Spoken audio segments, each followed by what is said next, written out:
1984 is about totalitarianism. A totalitarian government is one that tries to control every aspect of life. How people spend every minute of their time, even in private, who they can associate with, what they're allowed to say.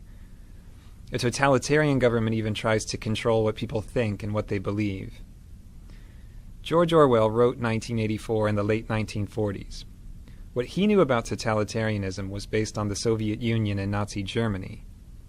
Those governments had come into being not that long before, and they weren't very well understood yet.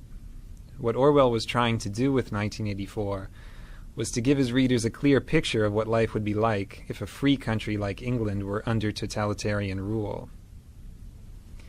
1984 takes place in London. The London in the book is a depressing place. There's never enough to eat, the food's disgusting, there aren't enough clothes or shoes or anything to go around, and the city is pretty dilapidated, except for these giant pyramid-shaped government buildings that rise above the landscape.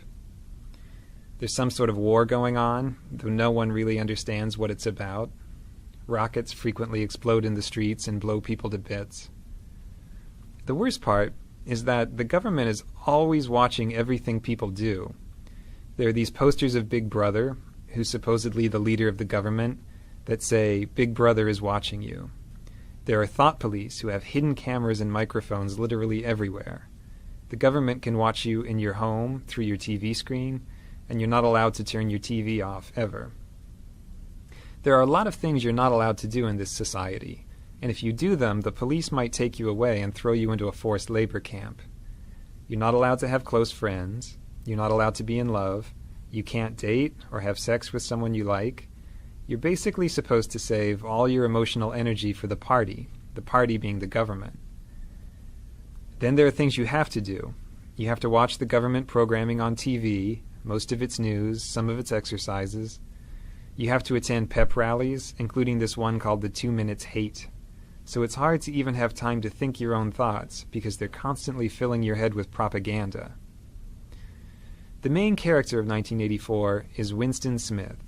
He's 39, he has a job in the government, and he lives this horrible, dreary existence without any friends or anyone in his life. At the beginning of the book, he starts writing a diary to talk about how much he hates life in his society, even though writing a diary is one of those things you'd be killed for doing if you were caught. The diary is his place for thinking about his society.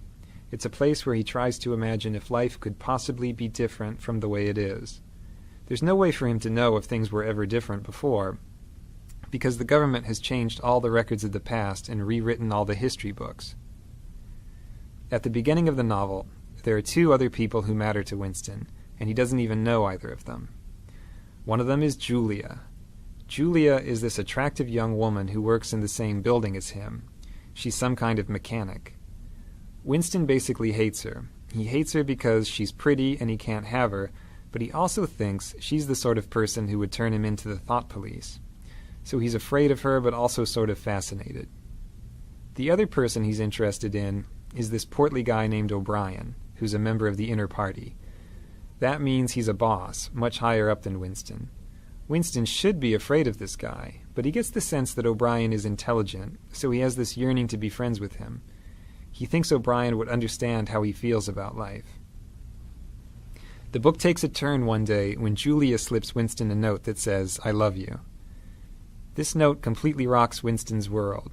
Of course he's interested. He can't wait to get in touch with her. But it's very hard for them to say 2 words to each other in private with all these spies and cameras everywhere. Finally, they do manage to get out to the country, and they start this mad love affair. The love affair makes them both very happy. It's dangerous because they could be killed or sent to labor camps if they get caught, but that makes it more exciting. At last, Winston has someone who understands him and who hates the party as much as he does. But Winston needs to go that extra step. He's rebelling against the party privately by having the secret affair. Now he wants to go to the next level and be an active rebel against the government. He gets his chance one day, when O'Brien invites him to his apartment to look at something work-related. Winston takes a leap of faith and guesses that O'Brien must be part of the rebellion, because no one invites people over to their home. It just isn't done. So he and Julia go to O'Brien's house and confess that they want to be rebels, and O'Brien says, "Yes, I'm a rebel too," and we all read this book that explains why things are the way they are. Winston reads the book, and he's blown away by it. Unfortunately, right after he reads it, the thought police bust in and arrest him and Julia and carry them off to the Ministry of Love to torture them. So we learn that O'Brien wasn't a rebel after all. He just wanted to catch Winston. In the Ministry of Love, they torture Winston in all sorts of horrible ways. They break his bones and his teeth, they use electric shock, they starve him, and on and on. He tells them everything he knows, he confesses to everything they ask him, and he tells them everything he knows about Julia. After torturing him over and over, O'Brien finally tells Winston what it is that the government really wants. What they want is to have total power over the minds of people like Winston. They want people like Winston to say 2 + 2 = 5 and really believe it, not just say it to avoid a beating. For the government, it's purely an exercise in power. They're not trying to control his mind for some other purpose. They just want to exercise total power over people's minds. They finally do break Winston completely, in this place called Room 101, where they do whatever it is you're most afraid of. They lock his face into a cage and threaten to let these rats eat their way through his face. He has a phobia of rats, so he loses it and says, "Do it to Julia, not me," which is a complete betrayal of what's most important to him. The government has taken his last shred of integrity. After he does that, they let him and Julia go.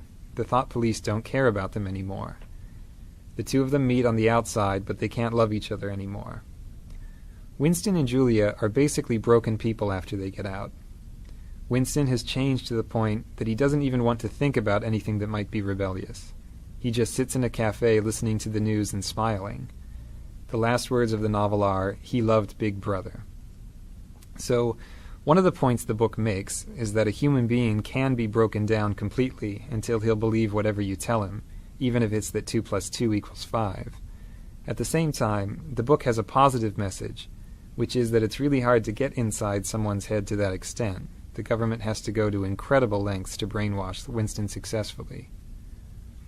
For more information about 1984, check out the SparkNote to it on sparknotes.com.